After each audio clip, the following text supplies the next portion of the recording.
Hello and welcome TBU fans, I'm your host King05 and today I'm bringing you my week 6 match up against Dokes, I believe is how it's pronounced. But anyways, this man has a very threatening team with some pretty whack speed tiers, so let's see if we can try to take advantage of that in this game.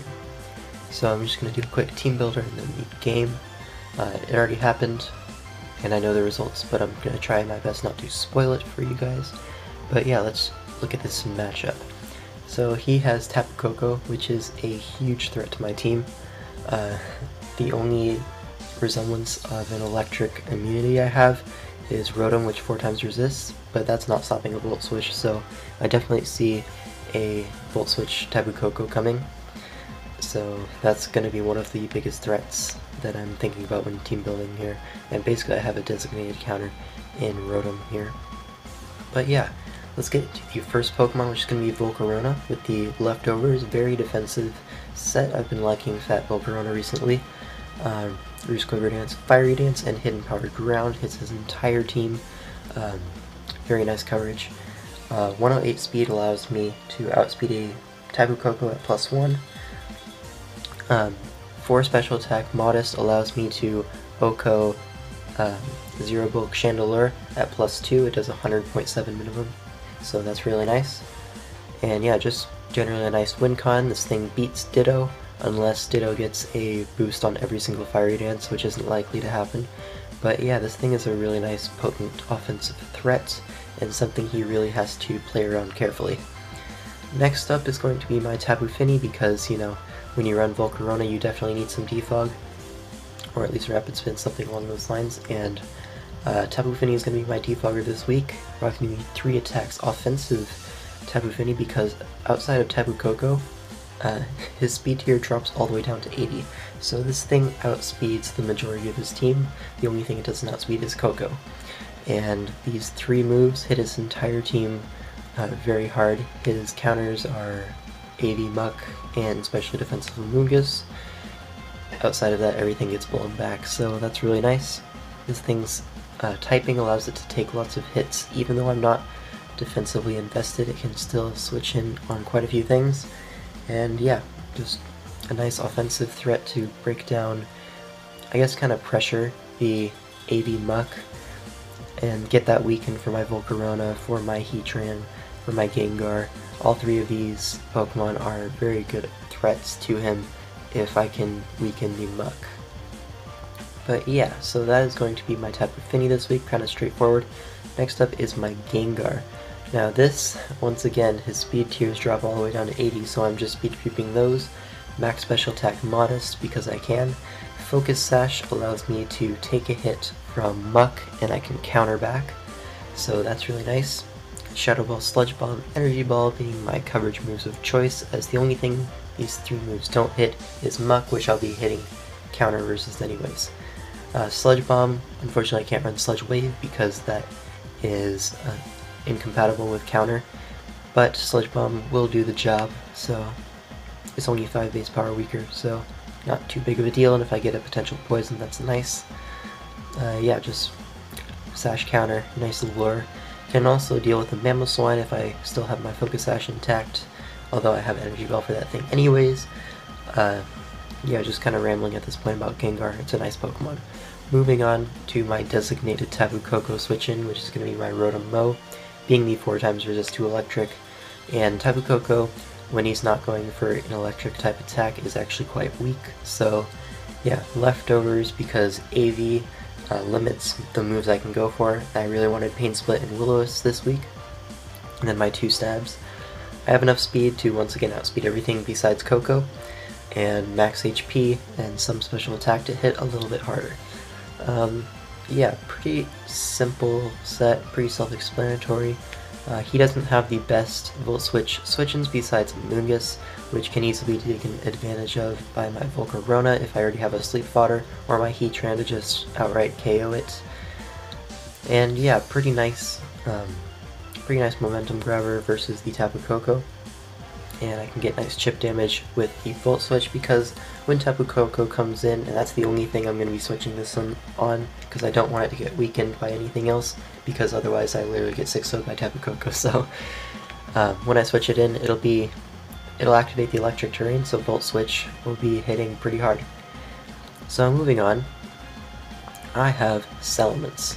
This is a very bulky Salamence. I'm going for a lot of bulky setup sweepers this week, and my Fat Volk and my Fat Salamence Intimidate, almost max defense, honestly.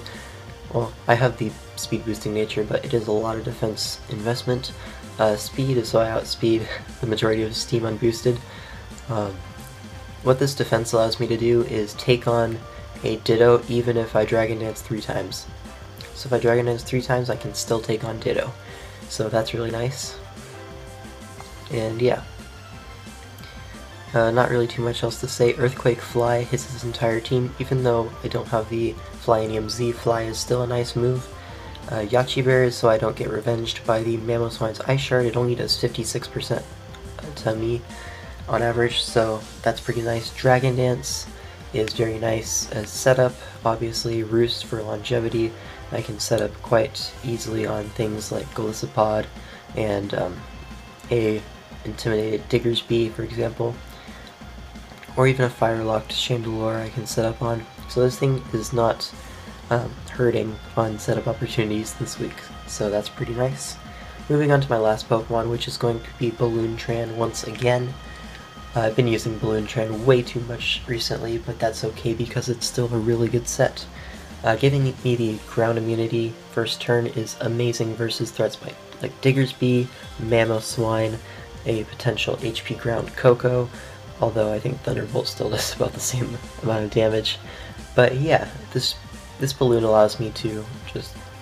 I'm planning to lead off with this and either get up my rocks or just throw off a huge hit on something, depending on the situation, but I have the 3 coverage moves to do just that, as well as Stealth Rock, because Stealth Rock is kind of important this week to break a potential Mamoswine Focus Sash, to chip away at the Golisopod, the Chandelure, the Tapu Koko, all sorts of things.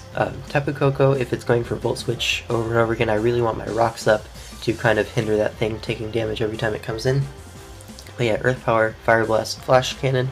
Flash Cannon is pretty much specifically for Mamoswine, as Fire Blast does not guarantee to OHKO it. So yeah, if he leads off with Mamoswine, I'm definitely clicking Flash Cannon, just weakening that thing, knocking it down to its sash, or trading rocks next turn if he goes for his own rocks. But yeah, that's pretty nice. Max Special Attack Modest, and then Max HP, because I really have no reason to speed creep anything on his team. And yeah, that's pretty much all for my team. Let's get right into the battle. So here we are, and let's look at the team matchup real quick.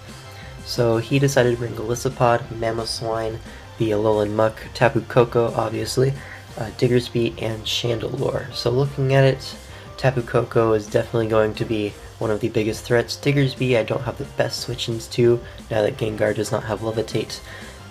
Mamoswine also is a pretty nice offensive threat to my team, but I do have a few things to check that. Golisopod, I do have the Tapu Fini, as well as the Fat Mence for that thing, unless he's carrying the Ice Beam, which I don't expect. And yeah, Muck is just, it's nice and fat, can take hits from a lot of my Pokemon. I need to really weaken that thing as fast as possible. But yeah, so looking at the matchup, I'm going to decide to lead off with my Heatran as, as planned. I don't see a reason not to, and yeah. If he leads off with Mamoswine, I can Flash Cannon. If he leads off with anything else, I can get up rocks, or just hit it. He decides to lead off with Golisopod. I am Max Special Attack Modest. Fire Blasts will do a lot of damage, put him in emergency exit range, and I keep my balloon intact, so I'm just going to go straight for that Fire Blast, knock him down. Never mind. I'm not going to knock him down into emergency exit range because he's going to dodge and just kill my Heatran turn 1 with a Liquidation. So, starting off strong, obviously. But now I can go into my Salamence, get the Intimidate off, and start setting up Dragon Dances. Right here, I kind of expect him to be Choice Banded here, so I kind of set up for days on this thing, just going for the Dragon Dances. He stays in. I'm not sure why he stayed in, because as you can see, he just went for him Liquidation here, and it's going to do literally nothing. Well, it would do literally nothing if he didn't crit. So we're starting off very strong. But I can just go for the roost here, and the next one is going to do literally 0 because he's intimidated and I am a super fat Salamence. So yeah, it's going to be doing nothing. Now here I'm thinking, right, he knows he's doing no damage. He should logically switch out to his Mamoswine here. So I go for the Earthquake as he just stays in. I have no idea why he stayed in. It was very likely that I was Supersonic Sky Strike as he doesn't have the best flying resist on his team. But I decided not to be Fly Name Z. I am Fly though, but I don't know why he's staying in here. I think I'm just going to go for a Roost here, just staying healthy. Now here I could go for the Fly, which would obviously knock out Golisopod next turn. However, if he switches hard into Mamoswine here, which I 100% think is his best play, he doesn't know I'm Yache Berry at this point. To him, Ice Shard picks up the kill guaranteed. I decided to switch out, covering both the Mamoswine and him staying in by going Tapu Fini. And yeah, just kind of a mid-ground play. As you're going to see, he does stay in, so Fly obviously would have been a little bit better. But I don't regret this play, as I think Mamoswine was definitely his best play possible. So yeah, offensive Tapu Fini is in, and it's going to force the emergency exit or a huge hit on something, as he did not bring the Amoonguss. So I'm pretty free to fire off a Moonblast. It's going to do a lot of chip damage to the Alolan Muck if he decides to switch in, so that's not even bad for me. As I do activate the emergency exit like I should have turn 1, but now he goes out into his Tapu Koko, and I'm just going to go straight out into my Rotom Mow because it is my designated switch into this thing. The worst thing he can hit me with is a U-turn. Probably that's the worst case scenario, but I don't expect U-turn at all. Because I don't have electric immunity, why wouldn't you run Volt Switch? So, knowing that, I'm going to go into my Rotom Mow, and he's going to go for the Dazzling Gleam. I guess predicting that, because if you predicted me to stay in, he'd go for the T-Volt, obviously. But that is not a 2-hit KO, and I can go for the Pain Split next turn, and recover basically back up to full, depending on what he Volt Switches out into, because staying in here to take a Leaf Storm is not a good play. And even if he does, I can Pain Split back up to about half, which would be in range to not die to the next Dazzling Gleam. So Pain Split is 100% my play here as he switches out into the Muck, and this is amazing for me because not only do I heal my Rotom almost back to full, but I get a huge amount of chip damage on this Muck. And now I can go for a Volt Switch because I 100% outspeed this thing unless he's Choice Scarf Muck, which is not a set. So I'm just going to go straight for the Volt Switch, getting even more chip on this thing. And the chip damage is going to be very important for later on, because this thing is one of the only things stopping a few of my threats, such as Gengar. But moving on, I'm going to go into my Salamence because I can intimidate this thing, and with my defensive investment I can switch into this quite easily. He goes straight for the knockoff here. I didn't want to stay in and lose my leftovers as well as get hit by a Poison Jab, so staying in was not a play. As he does poison me, obviously, I mean, why wouldn't he? And so yeah, Mence is now taking poison damage, and at this point Earthquake does knock him out unless he is defensively invested. Even max HP dies, I'm pretty sure. So I'm going to go straight for the Earthquake as he goes into his Golisopod to eat that up. Here I could go for a Fly, and I honestly should have, but I decided that switching out into Tapu Fini is a better play, because if he does go for the Liquidation or the First Impression or the Aqua Jet, First Impression is what I'm thinking here because it would knock out my Salamence. I'm going to go into my Tapu Fini, and you're going to see he does not go for the First Impression. He actually decides to go for another move, which is going to be Poison Jab. So I'm just going to lose my Fini here. I'm not defensively invested very much, so I'm just going to drop.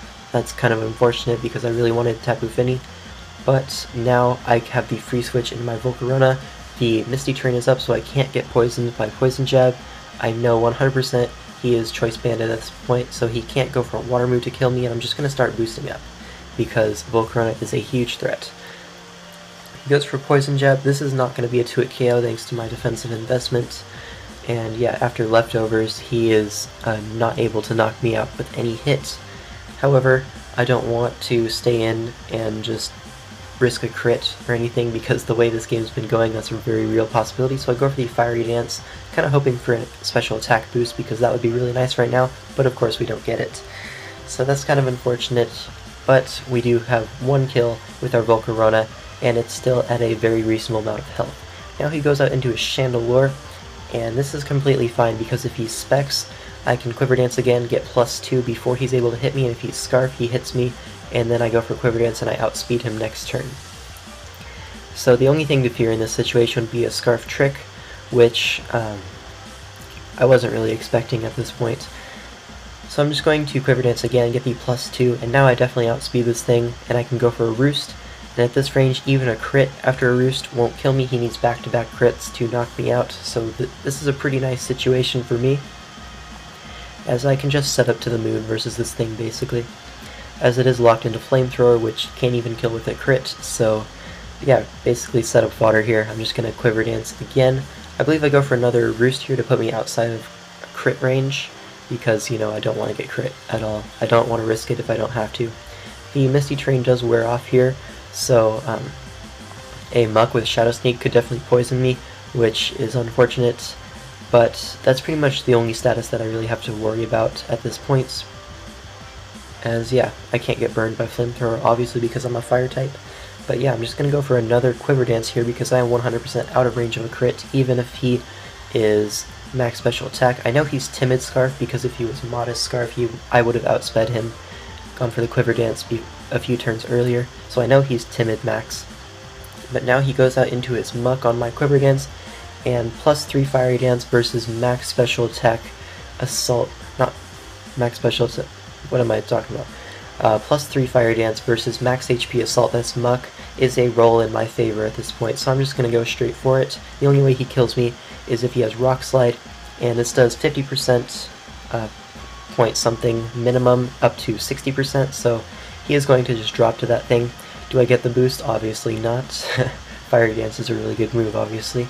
But now I am pretty much back to full, and I'm +3, so this is a huge threat to him. He decides to go out into his Chandelure, maybe expecting me not be able to kill him. Maybe I have the Giga Drain, but I am going to reveal the hidden power ground here and just knock this thing out, because the way he brought it in, he definitely had Trick and was probably going to go for it, so I just wanted to knock that thing out.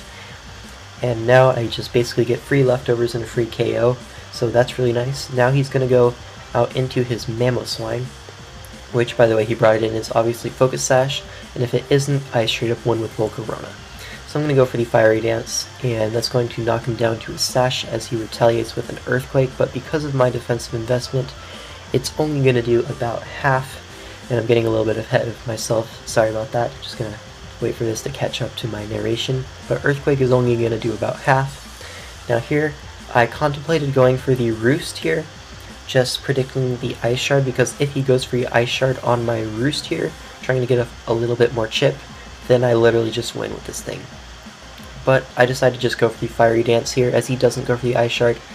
Obviously just trying to spam Earthquake there to keep me low. But do I get the boost? Obviously not. Kind of common theme here. But I am at a pretty reasonable amount of health. He only has 2 Pokemon left at this point, being his Diggersby and his Tapu Koko. Tapu Koko definitely dies. Diggersby only tanks if it's Assault Vest, so I'm just going to go for the Fire Dance here. And as you're going to see, this thing just drops. Just kidding, it's Assault Vest. It's actually max special attack of Assault Vest. I get the special attack boost this time.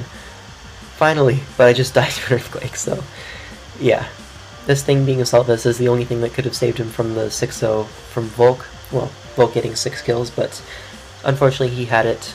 And now I can go into my Gengar and just wrap up this game because I outspeed the Diggersby. He can't hit me with Quick Attack because I'm a Ghost type. And I have the Focus Sash, which allows me to take any hit from Tapu Koko, and I can just kill that thing with a Sludge Bomb for the game. The only way I lose this game is by Tapu Koko going for T-Bolt, Para, full Para, and then me missing every Leaf Storm with my Rotom. So I guess we're just going to hope that doesn't happen, but spoiler, it doesn't.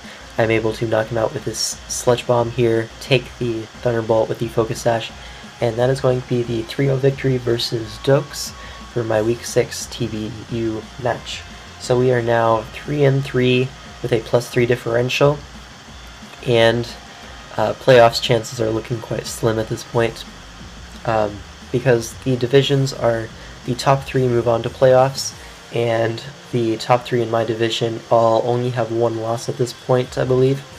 So we're gonna, technically there is one situation where I make playoffs, but I kind of have to rely on King Bub to literally lose all of his games and for me to win all of my games. So basically my goal for this rest of the season is to just end up with a positive record, and if I'm able to do that, then I'll be happy, and that'll be all good and dandy. So that's gonna be all for this video, and I'll see you guys next time.